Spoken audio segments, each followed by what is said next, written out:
Breaking news dari Mojongapit, Jombang. Polisi menggerebek rumah kontrakan. Isinya 110 pohon ganja. Ditanam rapi, pakai AC, pakai pupuk, disimpan di kulkas.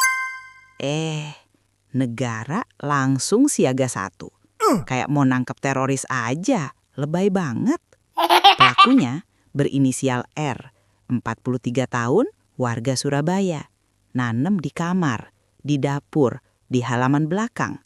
Polisi bilang, ini budidaya profesional. Sekarang masih buru jaringan lain. Oke, sekarang kita pakai otak, bukan emosi. Tidak ada satupun data medis global yang mencatat kematian langsung akibat overdosis ganja. 0. Bukan opini, itu fakta ilmiah. Sekarang bandingin. Sawit di Sumatera dan Kalimantan, kebakaran hutan, ispa massal, banjir bandang, rumah-rumah hancur lebur, air tercemar jadi lumpur, konflik lahan, penguasa dan pebisnis yang rakus. Akhirnya, 1.000 lebih warga Sumatera telah meninggal dunia.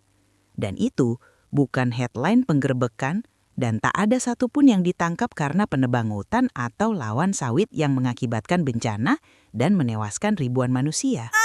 Giliran 110 pohon ganja ditanam di rumah kontrakan, negara panik. Giliran ribuan hektar hutan rusak, negara bilang investasi. Goblok banget kan? Masalahnya emang ada di negara ini yang sakit oleh orang-orang yang jahat, yang membuat hukum yang membela yang bayar, yang merusak alam dan menindas manusia.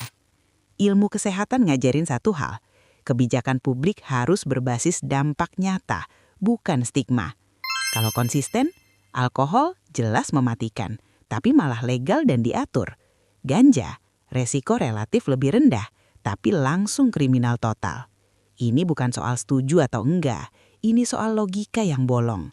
Negara kita jago banget perang sama tanaman, tapi gagap kalau harus berhadapan sama korporasi. Karena pohon ganja nggak bisa bayar izin, nggak bisa lobby, nggak bisa nyumbang kampanye. Sedangkan sawit bisa. Jadi jangan heran kalau petani kecil sama dengan kriminal, perusak besar sama dengan investor. Ini bukan hukum, ini seleksi kepentingan. Kalau negara serius soal nyawa manusia, yang diburu harusnya dampak paling mematikan, bukan tanaman yang dikambing hitamkan. Karena keadilan bukan soal apa yang paling mudah ditangkap, tapi apa yang paling banyak melukai rakyat. Jadi, menurut lo gimana, Der? Tulis pendapat lo di kolom komentar.